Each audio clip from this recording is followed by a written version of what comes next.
Millions of Americans are losing their new trucks in 2026, not to repos over missed payments, to engines that are destroying themselves before the loan is even half paid off. GM, Ford, Ram, Toyota, 4 different brands, 4 different engines, 1 identical failure. I pulled every recall, every TSB, every NHTSA complaint, and found the exact same root cause hiding inside all of them. One truck failed at 3,000 miles. No recall, no fix. Here's why your next truck payment might be on a dead engine. A brand new truck. 3,000 miles on the odometer, the crankshaft destroys the engine, and there is no recall.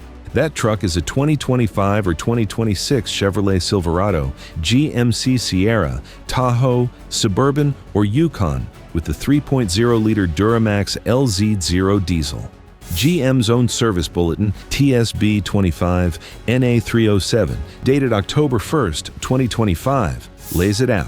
A defective thrust bearing allows excessive crankshaft movement, and that movement destroys the internals. Most failures are showing up between 5,000 and 15,000 miles, some as early as 3,000. Here's the part I need you to sit with. This is a TSB, not a recall. A TSB is a repair procedure written for technicians. It is not an admission of a safety defect, and it is not a commitment to a free repair once your warranty runs out. No recall means no legal buyback trigger. The block backlog on the replacement engine is running 16 weeks, 4 months, and the owner keeps making the truck payment the entire time it's sitting dead in the shop. I've watched owners do this math in real time. You buy the truck expecting 300,000 miles of durability. You get 3,000. Nobody is walking into that dealership with a legal obligation on GM's side.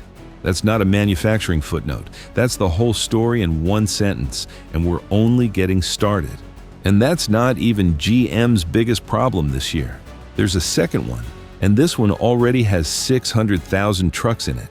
This is the largest documented truck engine failure currently active in America, and it's already been through federal investigators once.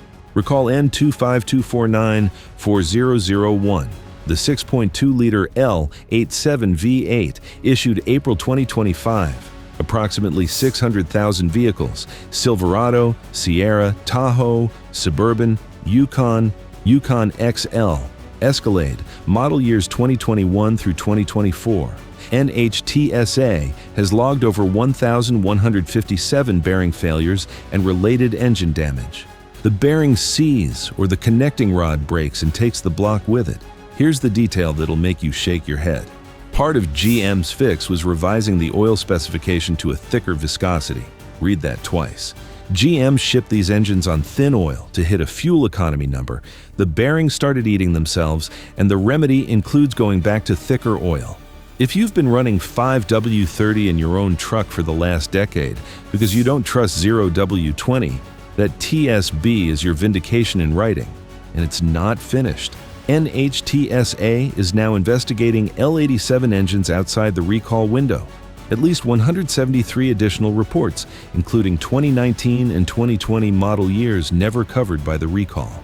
The 600,000 number may not be the final number. GM's transmissions have their own history too. The 8L90 shutter issue survived a dismissal attempt in court back in March 2025, and nothing's been paid out yet. One line, because it's context, not the headline. The headline is this: if GM can produce 2 separate catastrophic driveline failures in the same model lineup at the same time, what does that tell you about Ford? 9 model years, multiple technical bulletins, a federal investigation still open, and it's still breaking on trucks that just left the factory. The Ford 10R 8010 speed automatic, model years 2017 to present, F-150, Ranger, Expedition, Mustang, Lincoln Navigator. Owners describe it as jerk, lunge, clunk, hesitate, sudden loss of power, harsh shifts hard enough that some owners report whiplash. Ford's own March 2025 bulletin points to axial movement of the CDF clutch cylinder sleeve, causing hydraulic leaks inside the transmission. In February 2026, a federal judge ruled Ford cannot escape the class action covering 2017 through 2020 F-150s. NHTSA's investigation, EA 22002, has been upgraded to a full engineering analysis. the step that can lead to a broader recall.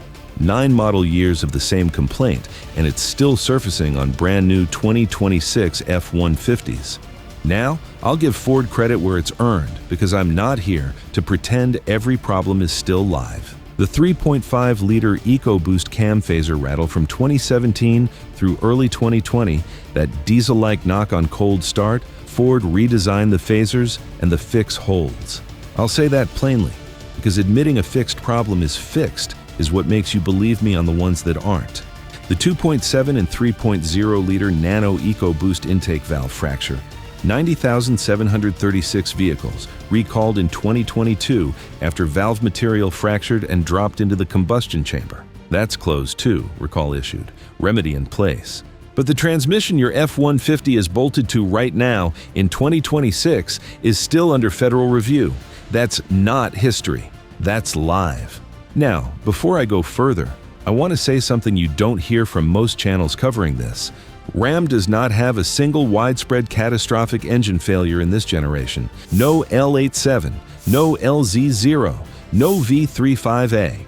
What Ram has is a mix of software glitches, component-level issues, and early adoption growing pains. I'm telling you that straight, because it's what buys me the right to be believed on GM and Toyota. I'll also correct something the internet's had wrong for years, the so-called Hemi-tick on 2021 through 2024 trucks. In many cases, that noise is exhaust manifold bolts failing on cold starts, not the engine eating itself internally. A broken bolt costs a fraction of what people assume they're facing. That said, Ram isn't clean. There's a genuine debris problem, and it's the same debris problem GM has, just wearing a different badge. The 5.7 and 6.4-liter Hemi valve train, cylinder deactivation, the MDS system, damages lifters and camshafts, and that damage sends metal debris circulating through the engine. Repair cost: $3,500 to $5,000, owner reported. There's an active class action, and some owners allege the replacement parts carry the same defect and fail again after warranty. The new 3.0-liter Hurricane Twin Turbo has no engine recall as of July 2026, but there's a firm investigating a potential class action over sudden shutdowns and check engine lights, including the allegation that dealers can't reliably diagnose what's wrong. A truck that can't be diagnosed can't be fixed. That's the mechanism that produces repeat visits, and repeat visits are exactly how you end up walking away from a truck. One more thing worth more attention than it got. Over 1 million Ram trucks were recalled for an ABS software fault that can disable electronic stability control while towing in the wet. That's more dangerous than most of what we've covered so far, and it got a fraction of the attention, because a software recall doesn't sound as dramatic as a thrown rod. Now, here's the one that's going to hurt, because it breaks a rule almost everyone over 55 still believes. Toyota doesn't do this. That's the belief. Here's the record.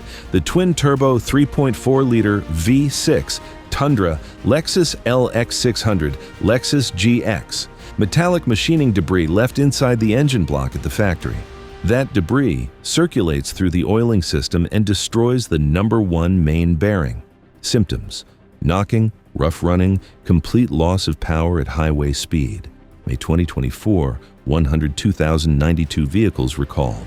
Through 2025, another 113,079 Tundras plus 9,895, Lexus LX plus 3,717, Lexus GX. Late 2025, another 43,566 added under recall 25V767.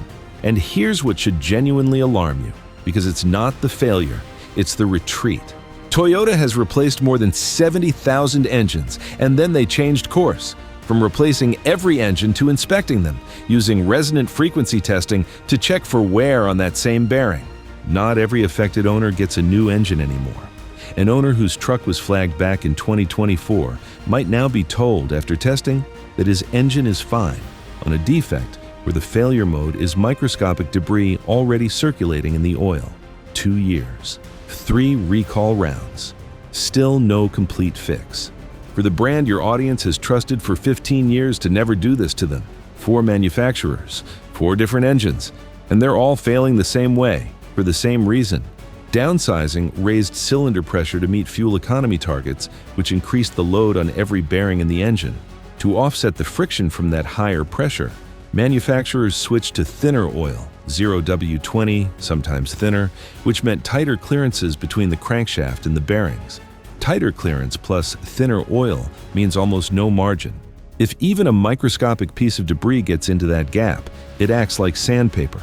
And cylinder deactivation, the same technology in GM's L87 and Ram's Hemi, generates exactly that kind of debris through lifter wear, then circulates it straight into the bearings. These aren't 4 companies making 4 different mistakes. They're 4 companies making the same mistake, because they were all solving the same regulatory problem.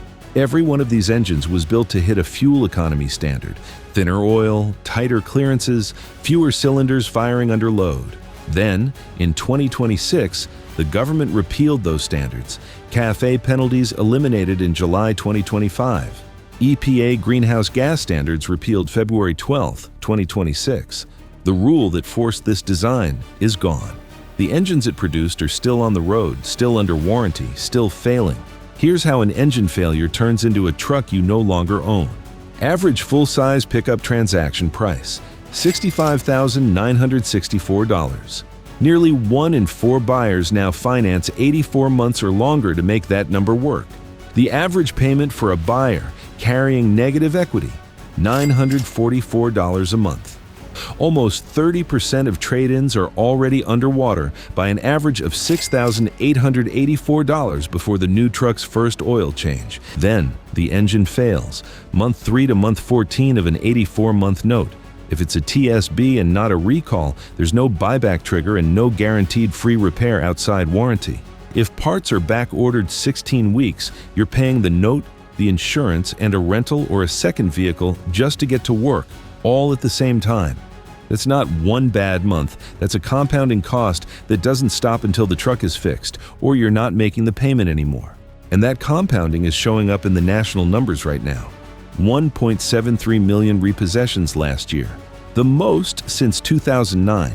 Subprime 60-plus day delinquency at a 32-year high. I'm not telling you the engine causes the repossession. I'm telling you the costs compound, and compounding costs are exactly what pushes an underwater owner past the point where they can hang on. My rule here is simple. A recall means the manufacturer's problem. A TSB means the owner's problem.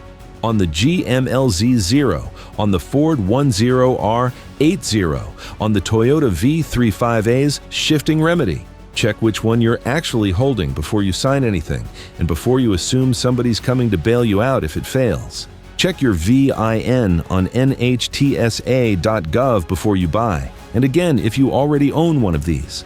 Ask for the actual repair documentation, not a verbal promise. And remember the line that should guide every purchase from here forward. These standards are gone, but the engines built to satisfy them are still on the lot. Now you know the mistake costing owners their trucks in 2026: deferred maintenance, denied warranty claims, and repair bills bigger than the loan. But the engines causing all this damage are already on their way out.